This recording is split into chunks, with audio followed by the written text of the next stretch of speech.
Di awal film kita akan diperlihatkan dengan seorang wanita yang bernama Anna yang sedang memainkan sebuah alat musik yang bernama cello. Lalu tiba-tiba datanglah seorang pria tua yang sedang mabuk. Pria itu adalah ayah tirinya sendiri yang ternyata berniat untuk memperkosanya. Saat akan membuka celananya dengan sekuat tenaga, Anna pun refleks menendang pria itu hingga dia terpental dan tanpa sengaja sebuah benda tajam menembus leher pria itu hingga dia tewas seketika. Atas perbuatannya Anna, dia dibawa ke kantor polisi dan dinyatakan bersalah. Hingga akhirnya dia dijatuhi hukuman penjara selama 4-9 tahun penjara.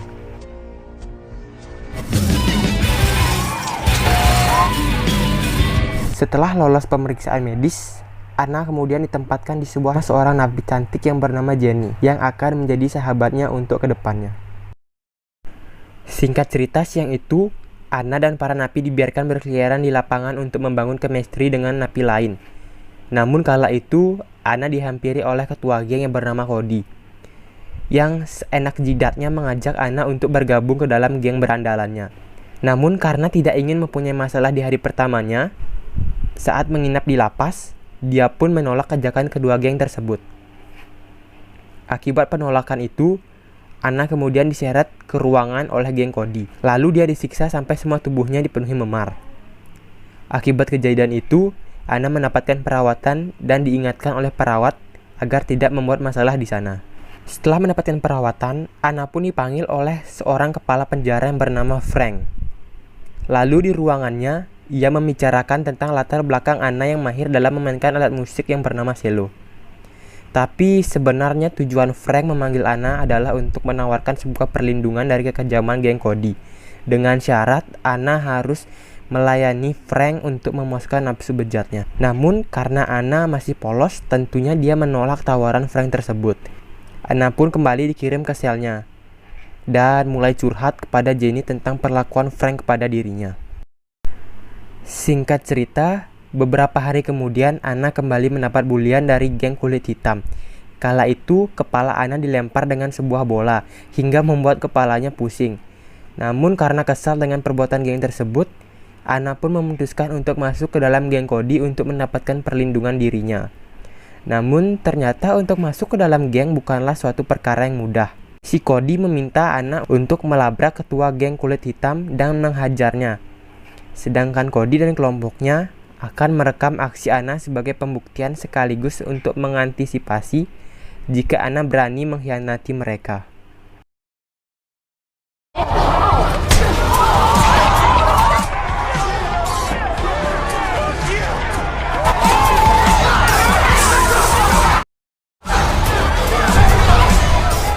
Setelah kejadian itu, Anna pun dikurung di ruangan isolasi tanpa menggunakan pakaian sedikit pun untuk menutupi tubuhnya.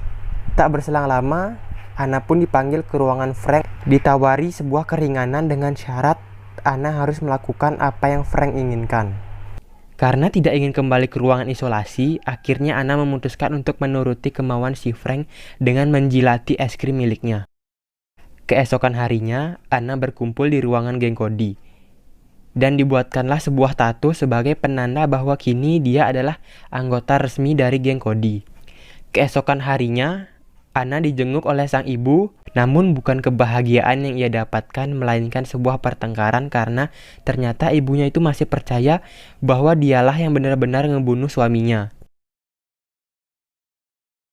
Lalu beberapa jam kemudian, ketika Anna sedang berkumpul dengan geng Cody, tiba-tiba mereka diserang oleh kelompok kulit hitam. Dan perkelahian pun tak terhindarkan lagi. Akibat pertengkaran hebat yang terjadi dengan geng kulit hitam, Anna harus berurusan dengan Frank, yang pastinya dia wajib memberikan servisan terbaiknya agar tidak dimasukkan ke dalam ruang isolasi. Hari demi hari, sikap Anna pun mulai berubah dan mulai tak terkendali. Hal itu disebabkan oleh tekanan mental dari perbuatan Frank dan obat-obatan yang selalu dia konsumsi.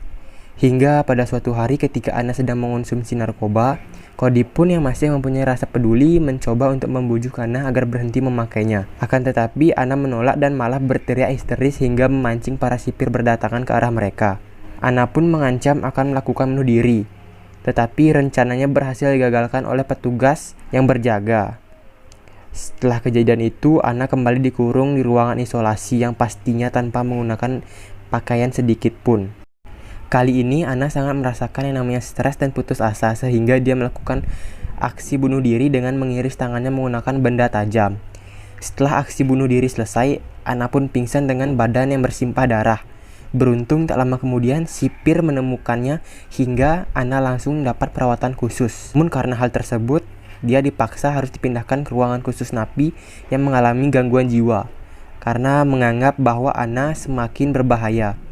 Mendapatkan informasi anaknya sakit jiwa, sang ibu pun akhirnya luluh dan kembali menyenguk Anna di lapas.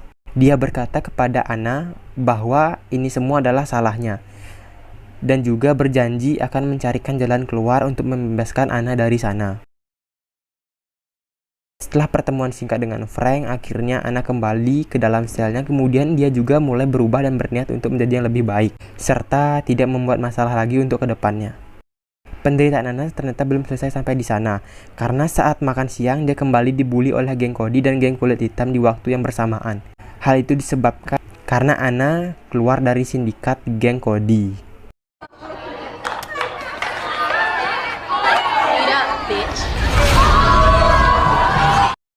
Singkat cerita, malam pun tiba. Ketika Anna sedang mengepel lantai, lagi dan lagi dia dipanggil oleh Frank. Namun kali ini Anna disuruh untuk berlatih kembali menggunakan cello. Karena tak lama di penjara itu akan diadakan penampilan bakat untuk para napi. Keesokan harinya, Anna mendapat sebuah surat dari seseorang yang bertuliskan bahwa kamu akan mati. Dan tidak berselang lama, Cody dengan komplotannya langsung melabrak Anna dan melukainya menggunakan benda tajam. Melukainya di bagian pipi dan bahkan melukai jarinya agar ia tidak bisa tampil di acara itu. Setelah semua selesai, Anna kembali dibawa ke ruangan perawatan dan kali ini Frank langsung menemuinya untuk mempertanyakan kronologi kejadian yang menimpa Anna. Anna mengatakan bahwa Cody lah dalang di balik semua itu. Namun biadabnya Frank masih sempat meraba-raba Anna. Tepat di hadapan perawat yang selalu menjadi tempat curhat Anna. Setelah kunjungan Frank selesai, namun ia mampir sebentar ke ruangan perawat yang dia tahu bahwa perawat itu adalah orang yang bisa dipercaya. Benar saja ketika Anna memberanikan diri untuk bercerita dengan perawat tersebut, dia langsung disambut dengan lapang dada dan siap mendengarkan curhatan darinya. Anna pun berbicara mengenai semua yang telah dilakukan Frank kepadanya. Lalu setelah cerita selesai, namun sayangnya semua percakapan mereka diketahui oleh Frank lewat CCTV. Frank takut kelakuan bejatnya selama ini akan terbongkar. Maka dari itu dia menyuruh anak buah Cody untuk membunuh si perawat agar tidak ada lagi penghalang baginya.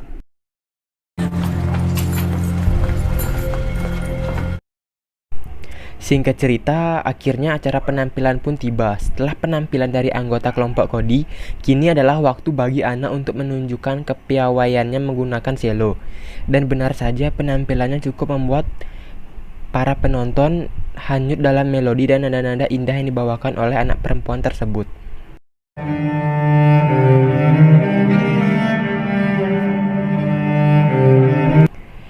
Setelah selesai acara, Frank kemudian menghampiri Anna dan membawakan sebuah berita gembira tentang pembebasan bersyarat yang akan dilaksanakan pada bulan depan.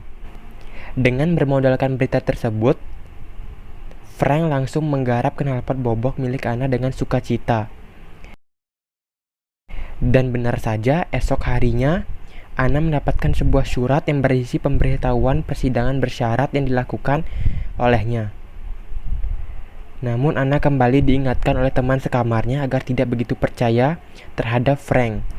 Mendengar nasihat tersebut, Anna mulai merencanakan untuk mengantisipasi segala situasi yang akan dihadapinya di persidangan nanti. Lalu dia pergi menemui Cody dan meminta pertolongan darinya untuk menghancurkan Frank meski sempat terjadi sedikit drama di antara mereka berdua. Namun akhirnya Cody bersedia untuk menolong Anna. Kemudian Cody memberikan sebuah ponsel agar Anna bisa merekam aksi yang diperbuat oleh Frank kepadanya. Setelah Anna siap dengan rencananya, lalu Anna masuk ke dalam ruangan Frank untuk melakukan pengompresan terakhir kali bagi si Frank. dan dia berkata kepada Anna bahwa ini adalah terakhir kalinya untuk mereka, karena mungkin sebentar lagi Anna akan meninggalkan penjara dan membuat dirinya kesepian. Anna yang sudah siap dengan kameranya pun langsung menuruti kemauan Frank sambil merekam aksi bejatnya. Singkat cerita, waktu persidangan pun tiba. Anna diberi beberapa pertanyaan tentang alasan kenapa dia harus dibebaskan dari tahanan. Anna menjawab bahwa sikapnya telah berubah 180 derajat setelah dia berada di penjara. Penyidang mulai berunding tentang keputusan apa yang harus diberikan untuk Anna. Bahkan cenderung Anna merupakan anak yang baik dan pintar, sehingga membuat para penyidang memutuskan untuk membebaskan Anna.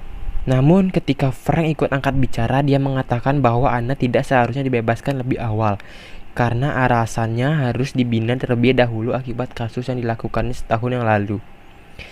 Mendengar kejadian tersebut dari kepala penjara membuat penyidang kembali tidak yakin atas kebenaran dan membatalkan pembebasan bersyarat untuk Anna. Mengetahui akan terjadi situasi seperti ini, Anna pun langsung mengeluarkan ponselnya dan memperlihatkan video yang memalukan yang dilakukan dengan pihak kepala penjara, sehingga penyidang memutuskan untuk langsung menangkap kepala penjara saat itu juga.